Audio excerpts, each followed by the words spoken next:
안녕하세요. 반갑습니다. 기독교 위기 상담 가운데 우발적인 상담, 갑자기 일어나는 그런 위기들에 대해서 나누었었죠.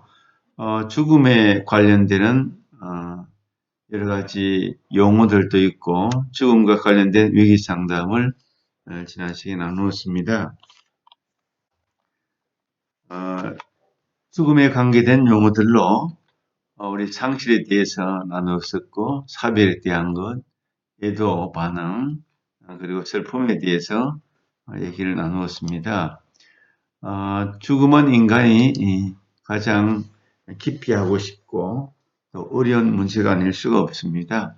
그러나 죽음과 관련해서 사랑하는 가족이나 또 친척, 이웃, 형제, 자매 누군가와 상실했을 때 그에 나타나는 감정들을 시간을 두고 잘 처리할 때 다음 단계로 넘어가고 건강하게 살 수가 있기 때문에 이 죽음의 문제를 우리는 중요하게 받아들이고 무조건 감정을 숨기고 감정을 피한다고 되는 것이 아니고 건강하게 잘 반응하고 건강하게 잘 나타내는 것이 다음 단계로 나아가는데 아주 중요한 요인이 된다고 볼 수가 있습니다. 슬픔을 부인하거나 연기하는 문제를 보면 슬픔, 상실로 인해서 이 죽음의 문제에 임했을 때 만약에 슬픔을 부인하거나 연기하면 무감각이나 무관심 같은 그런 반응이 나타날 수가 있습니다. 현실을 받아들이지 못하기 때문에 현실을 도피하는 그런 감정이라고 볼 수가 있는 거죠. 슬픔을 참으면 잠재된 분노가 일어나게 되고 또 그것이 건강에 좋지 않은 것입니다. 그래서 위기 상담자로서 상실의 아픔, 큰 슬픔에 취해 있는 우리 내담자에게 그 분노를 잘 표현할 수 있도록 감정을 건강하게 표현할 수 있도록 도와야 됩니다. 예를 들어서 표현을 도와주기 위해서 만일 제가 그런 상황에 처해 있다면 저는 상당히 화가 났을 겁니다. 정말 못 견디을 거예요. 어떻게 지금까지 이렇게 참고 계세요? 마음껏 울고 싶으면 울고 화를 내고 싶으면 화를 내고 감정을 숨기지 말고 그대로 표현해 주는 것이 좋을 것 같습니다.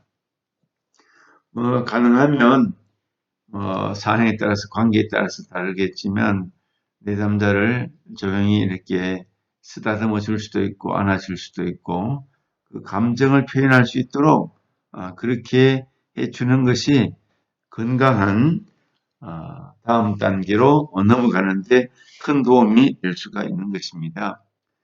슬픔을 억압하면 나중에 결국 죄책감을 가질 수도 있고 이런 것들이 누적됨으로 인해 가지고 결국은 우울증을 만들고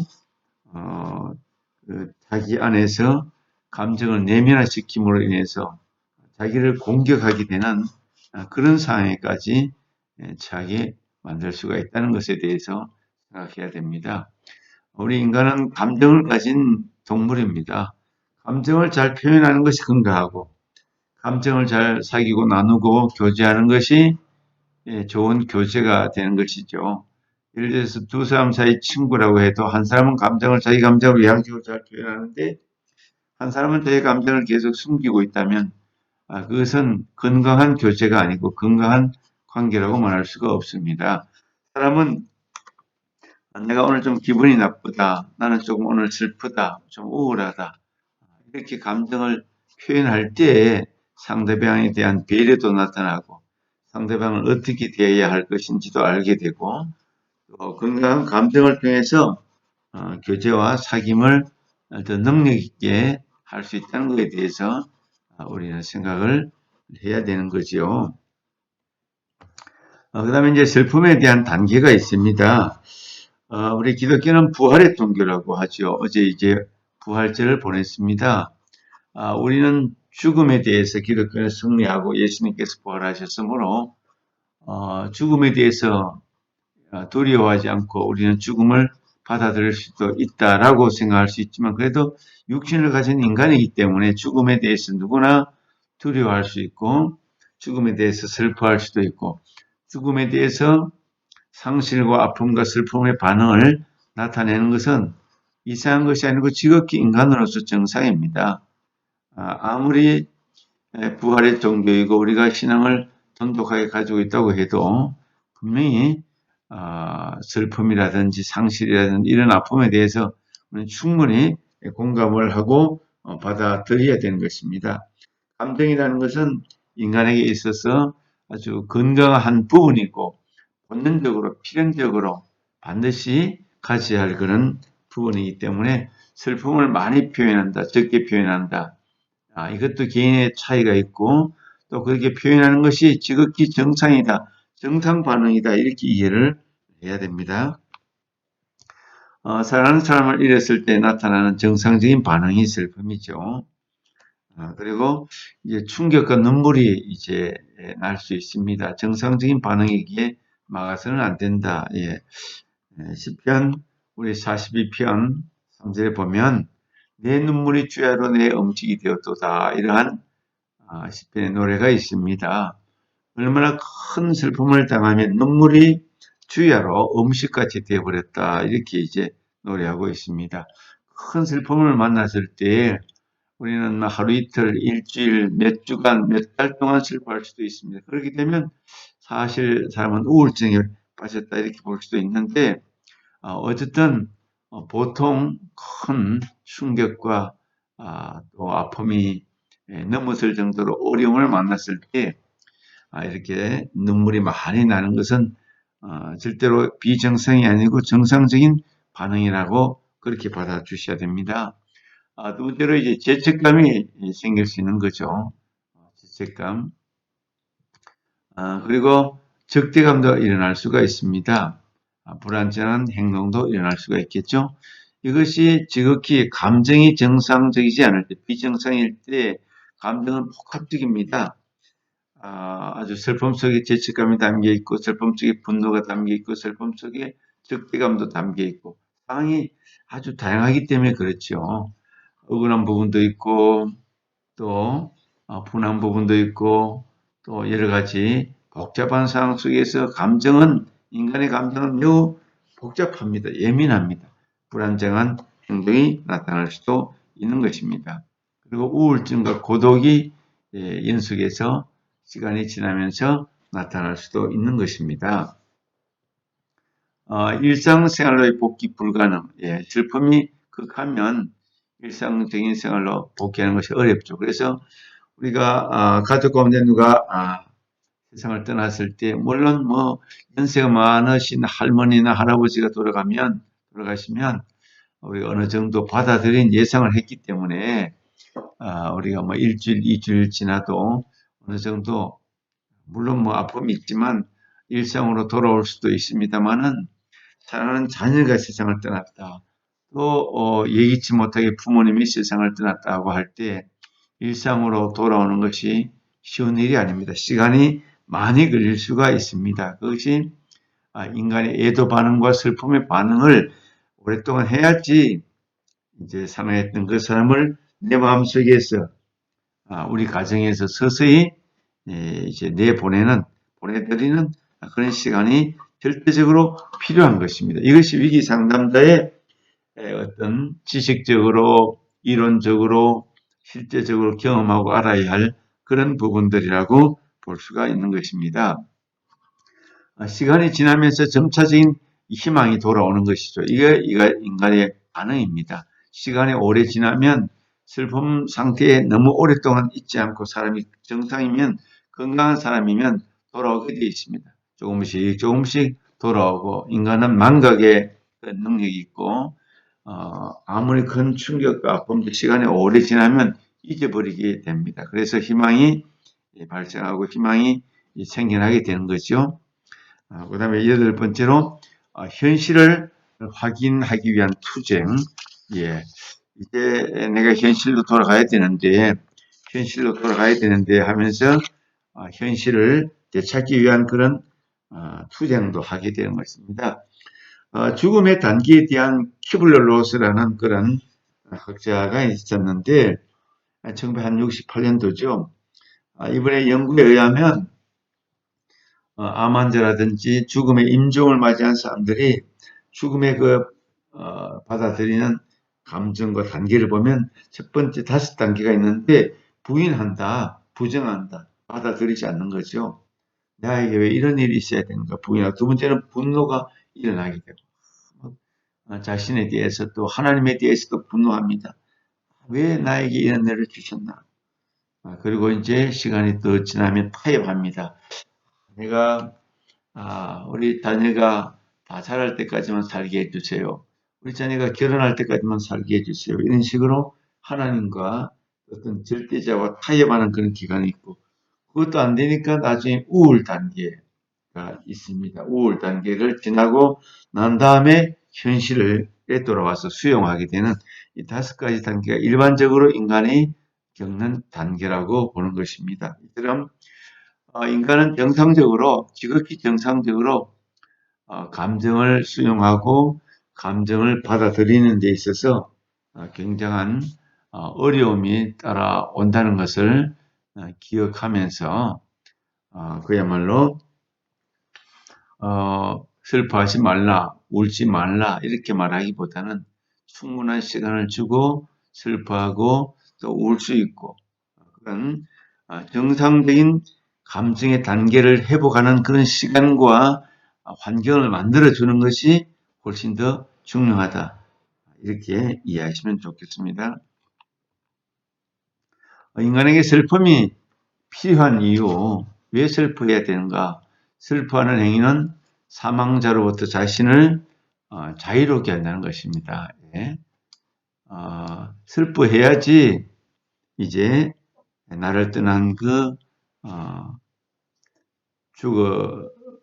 죽으신 분, 또 세상을 떠난 분을 충분히 놓아드리는 그런 일을 하게 됩니다. 성경에 보면 사무엘하 12장 23절에 다윗이 바세바와의 관계에서 낳은 아들이 있었는데 하나님께서 불로 그 아들을 데려가십니다. 어린 아기 때 사망하게 되죠. 그때 다윗은 아주 크게 슬퍼하고 옵니다.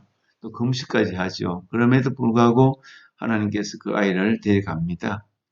그러므로 인해서 다윗은 충분히 슬퍼하고 난 다음에 이제 일어나서 밥을 먹고 또 다시 일상으로 돌아오는 그런 일들을 하는 것을 볼 수가 있습니다. 충분히 슬퍼하는 그런 시간과 또 슬픔을 표현할 때 그때 사망자로부터 자신을 자유롭게 만들어가는 그런 과정이다. 그렇게 이해를 할 수가 있는 것이죠. 죽은 사람이 없는 삶에 또 새롭게 적응하는 그런 기간이기도 합니다. 충분히 슬퍼한 다음에 죽은 사람, 사망자, 자녀, 부모님 그런 분이 없는데도 내가 새롭게 살아갈 수 있도록 삶에 적응하는 그런 시간이 필요합니다. 새로운 적응 기간이 필요한 거죠. 그것이 바로 슬픔이 필요한 이유이기도 합니다. 그동안 아무리 사랑해 줬고 친밀했고 또 모든 삶을 맡아주었던 그런 부모님 또 누구였다 할지라도 이제 그 사람이 떠났기 때문에 하루 이틀 일주일 한 달이 지나면서 서서히 그분이 없는 삶의 이 현실에 적응을 하는 시간이 필요한 거죠. 그 기간이 슬픔을 표현하는 기간이라고 볼 수가 있습니다. 그리고 새로운 관계를 만들고 새로운 소속을 만들 필요가 있죠. 그래야만 남아있는 사람이, 살아있는 사람이 자기 삶을 살아갈 수가 있습니다.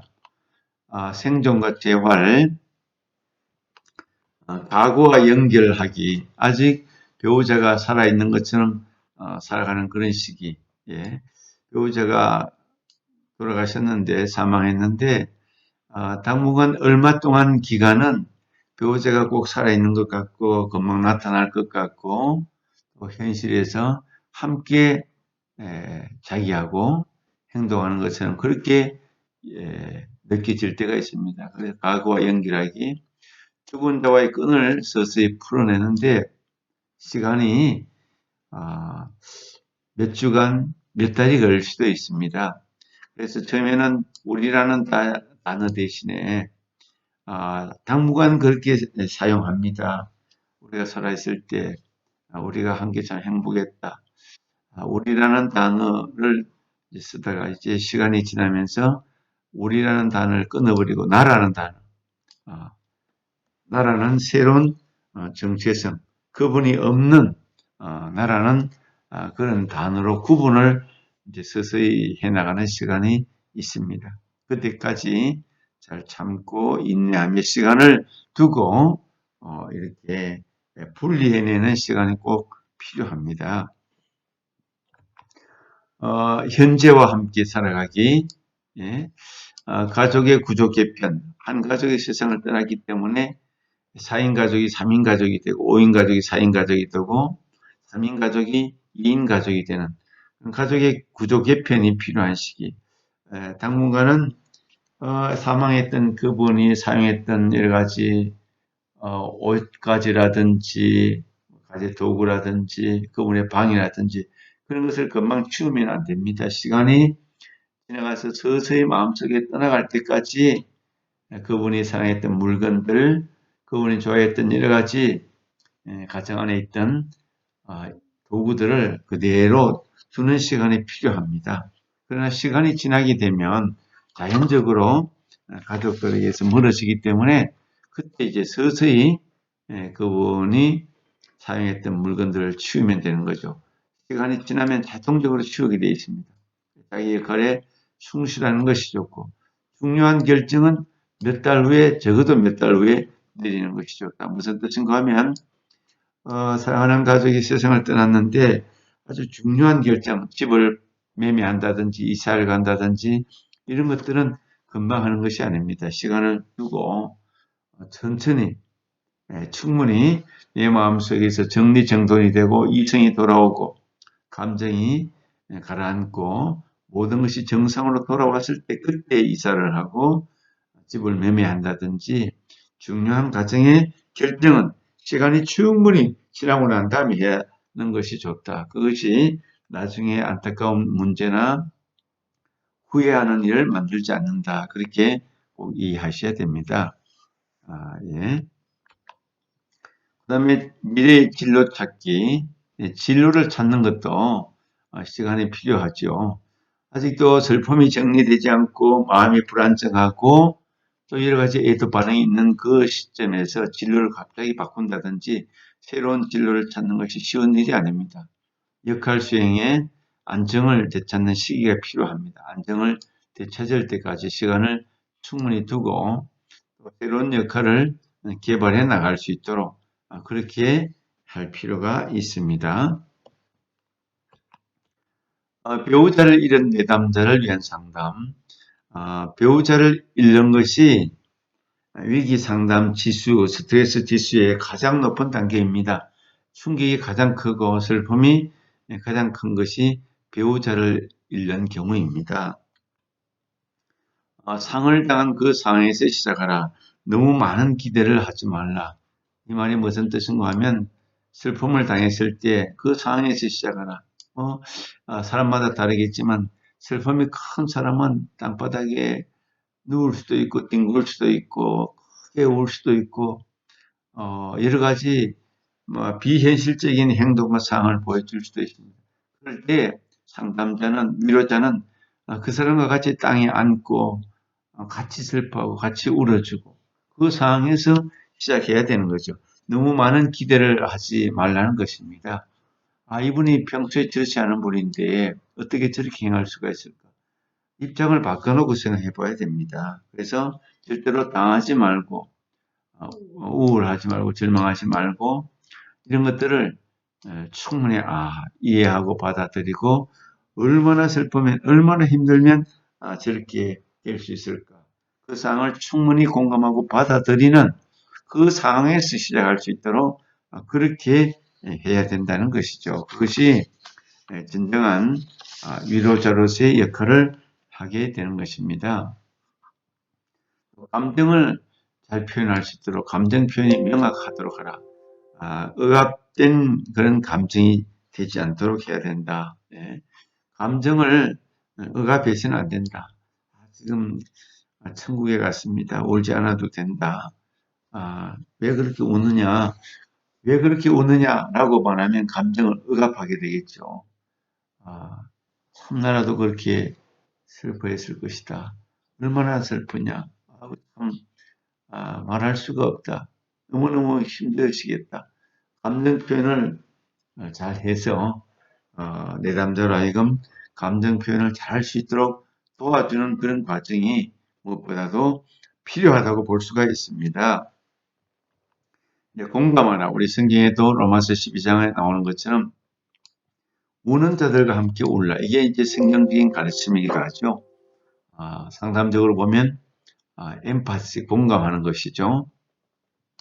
공감하는 것은 내담자의 자리에 내려가고 내담자의 감정과 함께 맞추고 내담자의 입장에 서서 내담자와 함께 삶과 감정을 나누어주는 것입니다. 그래서 충분히 공감을 해야지 깊은 슬픔에 빠져있던 내담자가 마음을 열게 됩니다. 상을 당한 사람들에게 말을 많이 하는 것보다 같이 함께 있어주는 것이 때로는 제일 큰 힘이 될 때가 있습니다. 내담자의 감정에 민감하라. 너무 많은 말을 하는 것은 좋은 일이 아닙니다. 내담자는 세상을 떠난 그 가족이나 또는 배우자를 향해서 모든 에너지, 모든 신경, 모든 감정이 그분에게 가가 있기 때문에 상담자나 위로자가 옆에서 무슨 말을 해도 귀에 잘 들어오지 않습니다.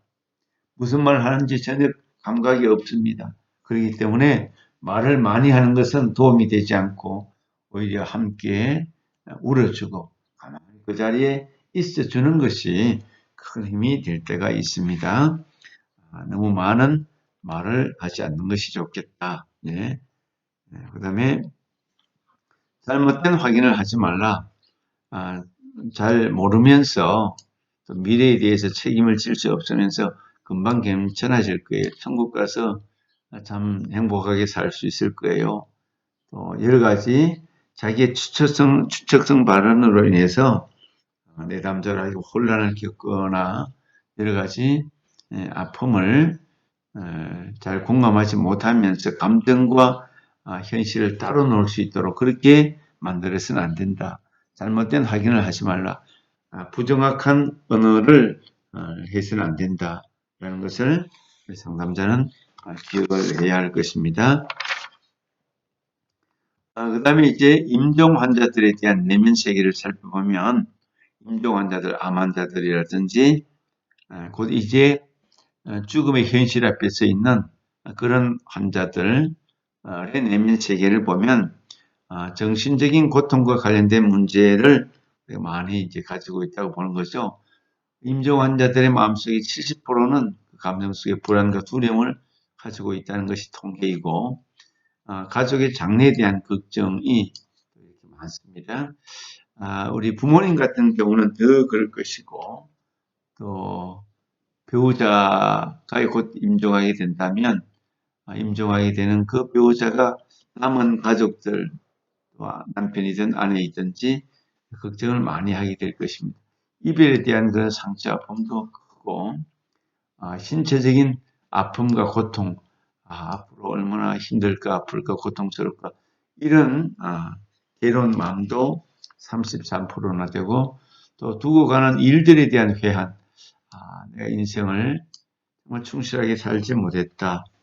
내가 다 마치지 못한 일들 이런 것들에 대한 회한 가슴 아픈 한이 많이 남아있고 과거에 대한 죄책감 같은 것들도 있을 수가 있죠. 그 다음에 이제 환자들이 느끼는 두려움의 반응들을 보면 죽음이 미지의 사실이라는 것 아직 죽어보지 않았기 때문에 죽음 이후에 어떤 것들이 나타날까 미지의 것이라는 것 이것이 이제 두려움의 대상일 수가 있죠. 누구나 죽음에 대해서 아는 사람이 거의 없습니다. 우리 하나님만 아시고 우리 예수님만 아시겠죠. 우리 죽음에 대해서 누구도 죽어보지 않았기 때문에 미지의 사실에 대해서 두려움을 가지고 있습니다. 또 소외되는 것, 남한 세상을 떠난 것에 대한 이 소외, 살아있는 분들이 많이 있는데 남한 세상을 떠난 것에 대한 이런 소외감으로 사람은 힘들고 어려울 수가 있습니다. 뿐만 아니라 친구와 가족을 잃는다는 것에 대한 그런 아픔도 있습니다. 신체를 자기 몸이 상실된다는 것, 소멸된다는 것에 대한 그런 두려움도 있습니다. 자기의 절제력을 잃는 것은 아닌가, 이 고통 속에서 내가 절제력이 없어지는 것은 아닌가, 너무 이상한 행동을 하면서 죽는 것은 아닌가, 이런 마음도 있고, 아픔, 고통이 얼마나 있을까, 자기의 정체성을 잃는다는 것, 내가 사라진다는 것에 대한 그런 고통과 아픔도 충분히 인간에게 있을 수 있고, 퇴행한다는 것, 죽음으로써 자기가 점점 더 어려지고 또 소멸에 대한 그런 아픔, 상실, 이런 것들이 대체적으로 죽음에 처한 임종 환자들이 느끼는 감정들, 아픔들, 상실들이라고 우리가 볼 수가 있는 것입니다. 어쨌든 죽음과 함께 인간이 가질 수 있는 여러 가지 환경, 상황, 감정에 대해서 위기 상담자는 다양한 그런 이해와